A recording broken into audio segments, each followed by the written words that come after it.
Richard Mazoué sur France Bleu Touraine.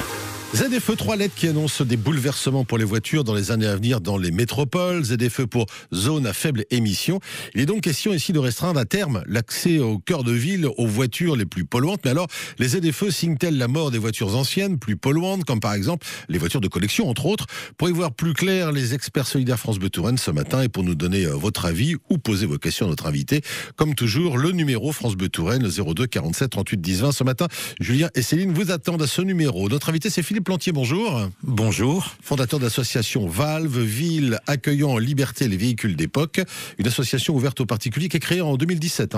Créée en 2017 avec l'arrivée des vignettes critères. Voilà, et reconnue d'utilité générale, d'intérêt général. En 2018. En 2018. Voilà, c'est l'intérêt d'ailleurs que suscite tout cela. Alors rappelons ce que l'on nomme voiture de collection. Car on entend bien souvent, moi j'ai une voiture de plus de 30 ans, c'est une voiture de collection. Est-ce que c'est automatique ou pas? C'est automatique, c'est issu d'une directive européenne, donc qui se porte au niveau suprême de la réglementation ou des textes, et qui dit qu'un véhicule de collection est un véhicule qui a plus de 30 ans, arrêté de fabrication et conforme à l'origine. La notion de conformité est importante. Oui, c'est comme pour un monument. Voilà. C'est comme pour un monument historique. Si vous transformez votre château en loft moderne, ce sera plus un monument historique. Voilà. Donc là, on est bien sûr là-dessus. Donc la voiture de collection fait partie du patrimoine. Du coup, quelle que soit la voiture, parce que quand on dit voiture de collection, on pense souvent à des voitures genre Rolls, Lamborghini ou je ne sais quoi.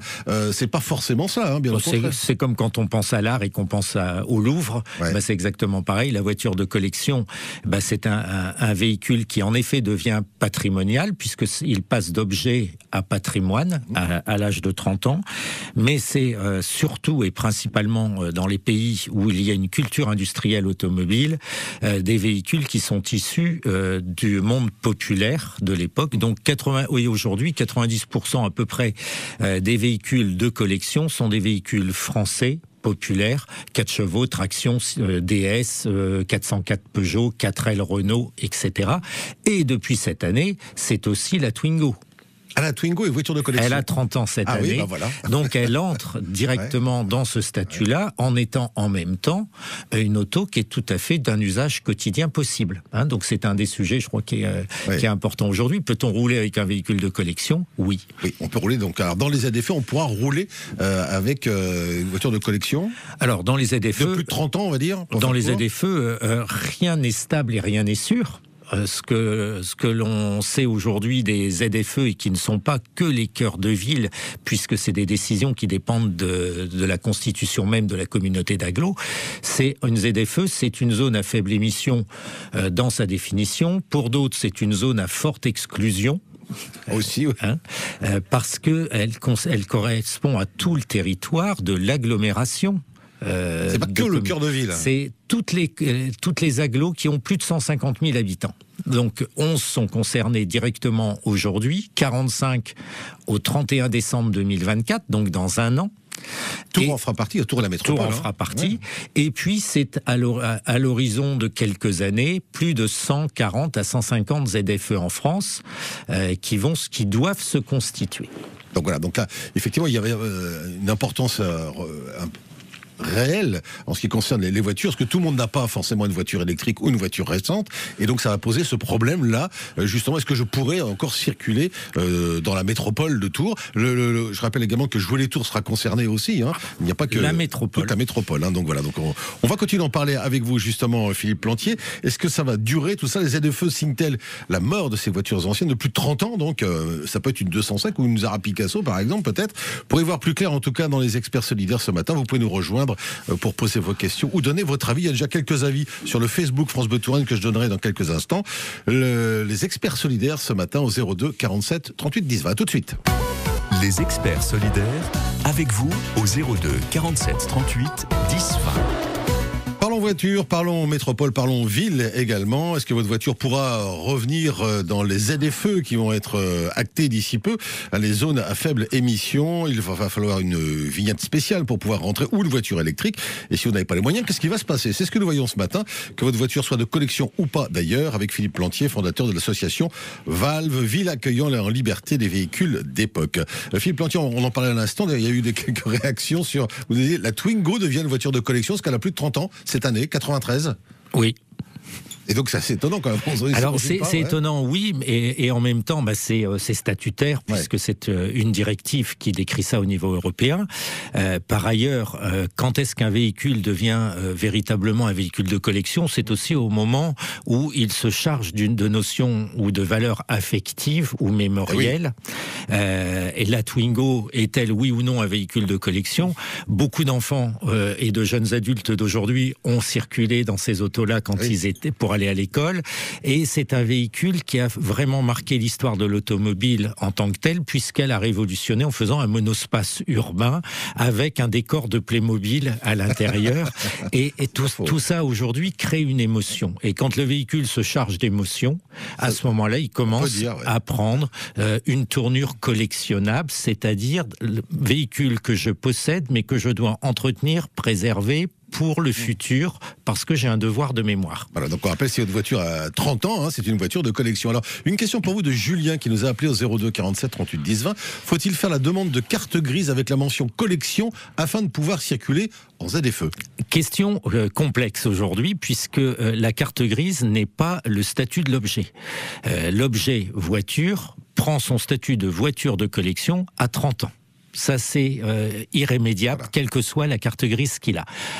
Avant 30 ans, de toute façon, il est immatriculé avec une carte grise normale, enfin ce qu'on appelle une carte grise normale.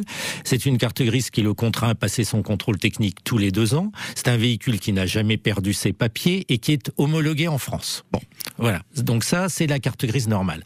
À 30 ans, il peut prendre 2 directions différentes. Opter pour une carte grise avec la mention de collection, et dans ces cas-là, perdre le statut d'usage courant pour devenir véhicule de loisir exclusivement, c'est-à-dire interdiction de faire du transport payant de marchandises ou de personnes, et interdiction normalement d'en faire un trajet travail. La carte grise de collection impose un usage loisir, et en compensation de cette limitation d'usage, elle permet de passer le contrôle technique tous les 5 ans au lieu de tous les 2 ans. Ah oui, ce qui incite certaines personnes à personnes à le faire, malgré les risques qui restent réels sur la durée d'usage du véhicule. Maintenant, sur la question, vont-ils pouvoir circuler en ZFE? Aujourd'hui, nous avons 11 ZFE qui sont actives. Sur les 11 ZFE, il y a, comme chez vos auditeurs et comme chez nous tous, une grande confusion si on n'est pas expert du sujet, et on pense qu'un véhicule de collection, c'est un véhicule qui a une carte grise de collection. Donc sur les 11, ce qui n'est pas le cas. Donc sur les 11 ZFE, 4 aujourd'hui ont modifié leurs orientations en ouvrant les ZFE avec une dérogation pour tous les véhicules de collection sans distinction de carte grise. Donc, si on revient à la Twingo, par exemple, je pourrais circuler, par exemple, dans le Grand Paris. Alors, le Grand Paris fait partie de ceux avec lesquels nous sommes actuellement en discussion pour leur faire entendre le véritable texte de loi.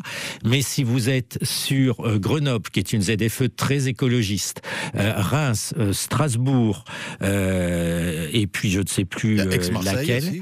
Alors il y en a 11 comme ça, mais il y en a 4 qui acceptent tous les types de cartes grises. Et puis il y en a 7 actuellement qui restreignent cette liberté de circulation aux véhicules en carte grise de collection, mais l'application ne se fera qu'à la fin de 2024. Donc il nous reste encore quelques mois maintenant pour expliquer aux techniciens que ce n'est pas légal, juste, mais que c'est juste le reflet d'une incompréhension liée à un terme qui est en plus malheureux et maladroit, puisque on devrait plutôt parler de véhicules anciens ou historiques plus que de véhicules de collection, puisqu'on n'est pas obligé d'en avoir plusieurs, et que cette collection, elle est vouée à évoluer, à être dynamique et à rouler surtout.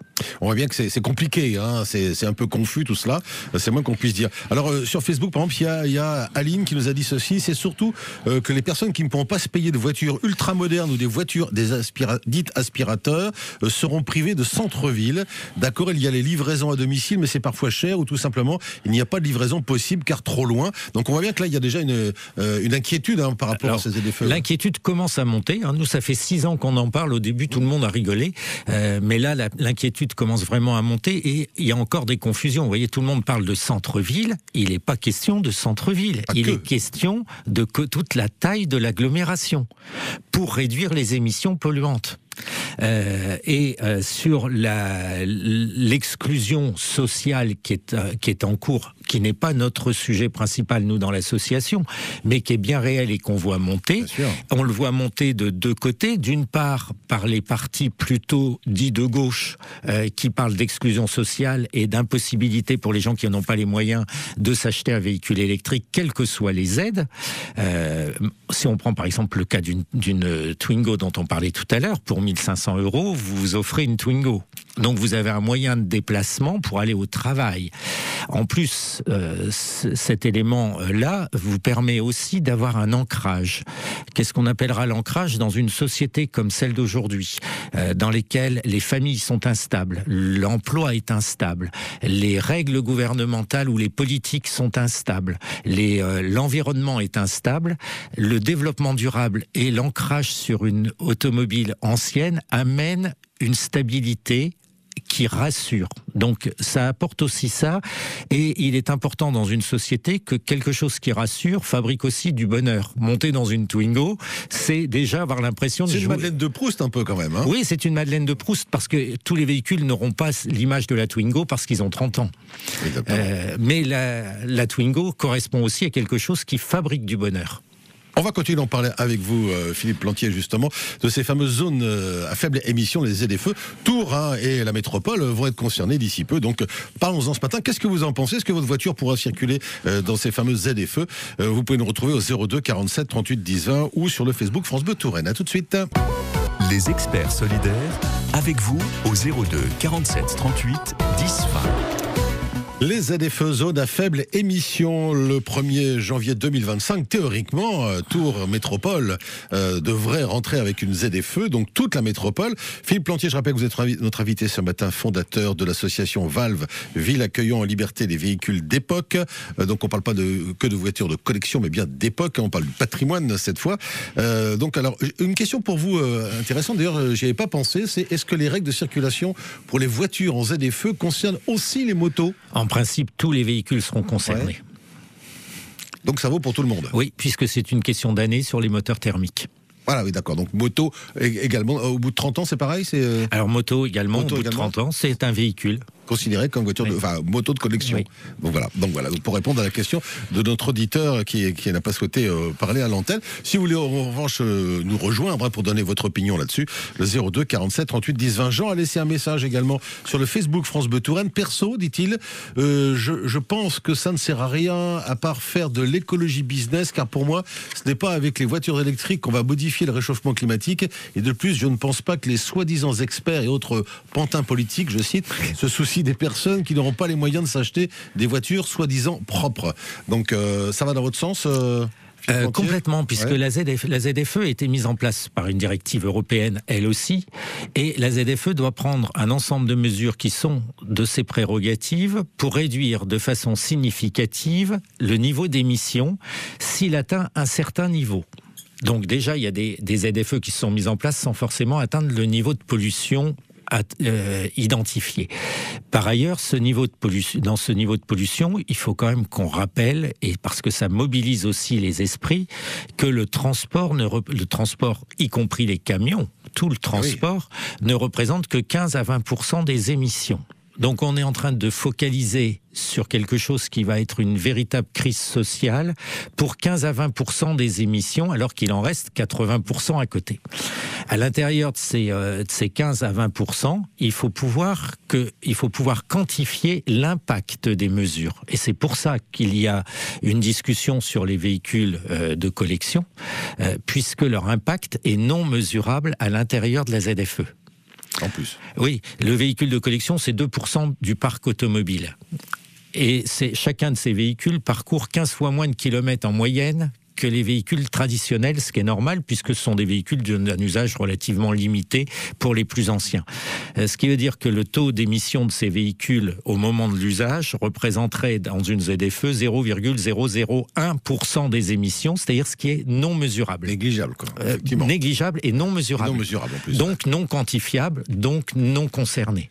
Ce qu'on n'a pas évoqué encore, c'est que, alors comment on va contrôler tout ça pour rentrer dans une ZFE? Il faut des fameuses vignettes critères, il y en a 6, ça va de 0, ça c'est la voiture électrique, jusqu'à 5, la voiture la plus polluante. Et puis les non classés. Et les non classés. Alors les non classés, ce sont... C'est les plus de 30 ans. Les plus de 30 ans. Donc si on a une voiture qui a plus de... La Twingo par exemple, de 93, on signale quand même pas celle d'après, mais de 93, on n'a pas besoin d'avoir de vignette critères, a priori.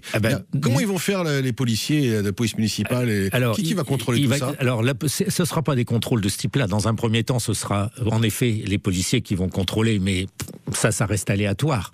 Le pire est à venir avec les portiques et les caméras de flashage des plaques minéralogiques.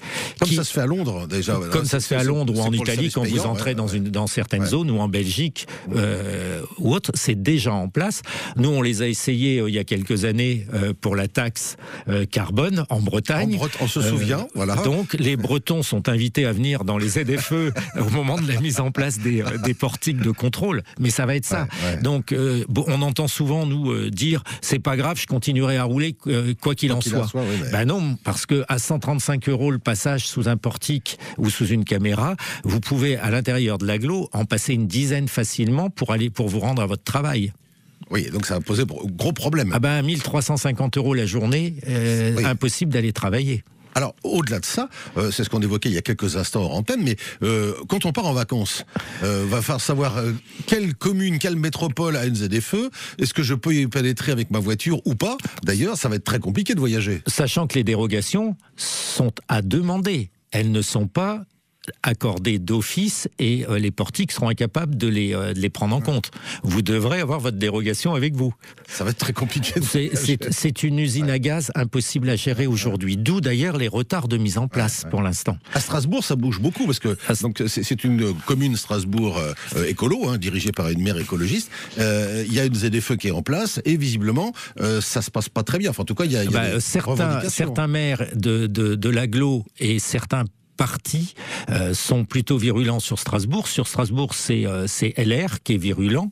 Mais si on prend Toulon, c'est la France Insoumise qui est virulente. Donc on voit bien que... C'est pas une question de parti. C'est pas une question de parti, et on peut encore l'illustrer, puisque une loi a été proposée à l'Assemblée nationale au mois de janvier au vote, une loi supprimant les ZFE en France, donc... Là, on est au niveau national pour toutes les ZFE. Il y a eu la commission qui était chargée du vote, représentait un peu plus de 200 députés. Cette loi, elle a été votée contre, c'est-à-dire que les ZFE ont résisté, mais avec 54 contre 46. C'est passé à pas grand-chose. Donc ça veut dire que la France est divisée en deux aujourd'hui, et que cette division en deux, elle traverse tous les partis politiques, y compris le parti gouvernemental.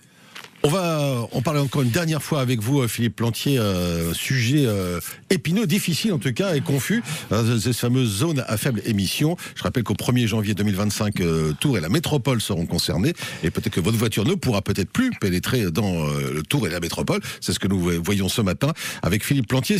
Dernier rendez-vous pour ces experts solidaires dans un instant, au 02 47 38 10 20. Si vous voulez nous rejoindre, n'hésitez surtout pas.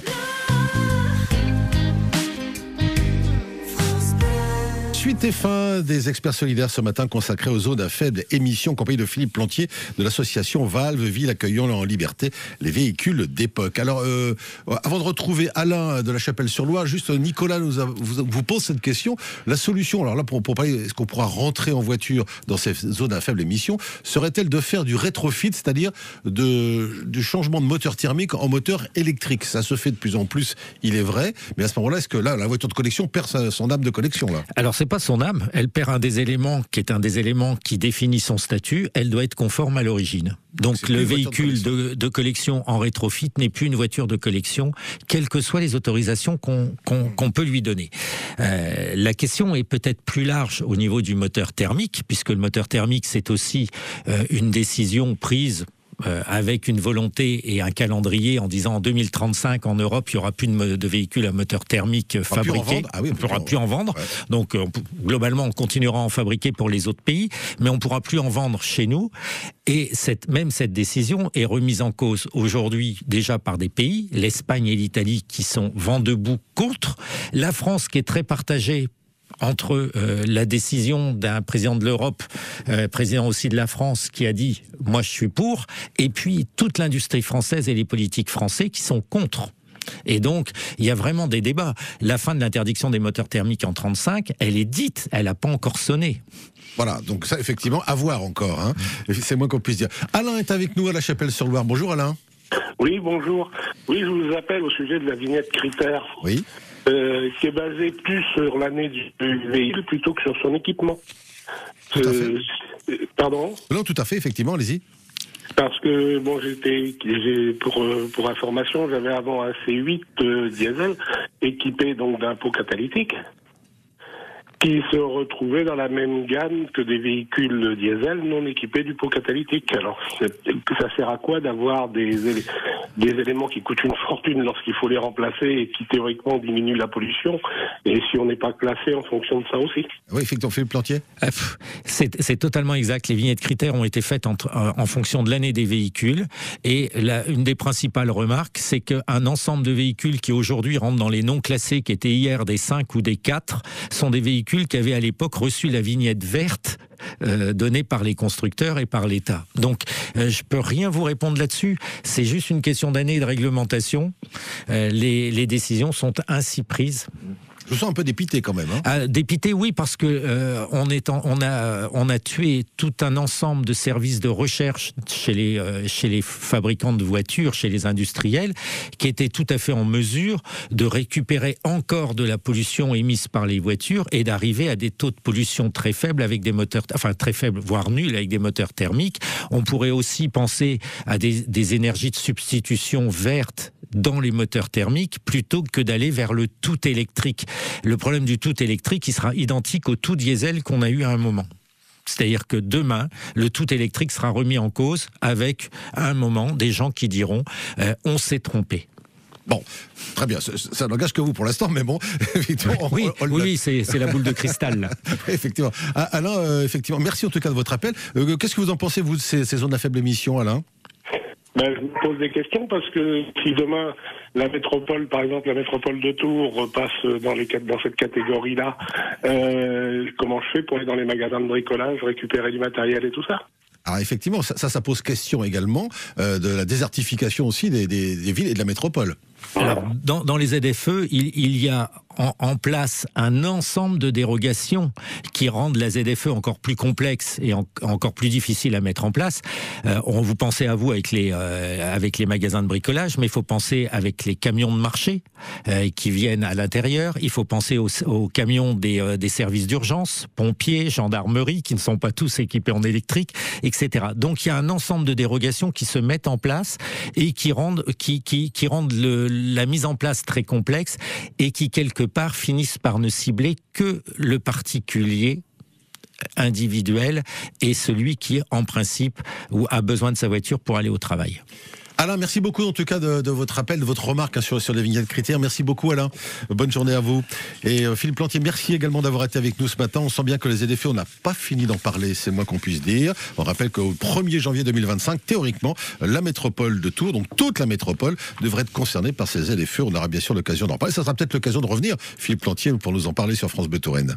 Avec grand plaisir. Et puis en attendant, vous êtes tous invités à venir avec vos véhicules de collection au Bouchon de Blois au mois de mai, les 6 et 7 mai prochains, qui est la grande fête de l'automobile ancienne en région centre. Avec de très belles voitures, effectivement. On en reparlera de toute façon sur France Bleu Touraine. Les 6 et 7 mai, les fameux Bouchons de Blois. Merci beaucoup Philippe Plantier. France Bleu Touraine.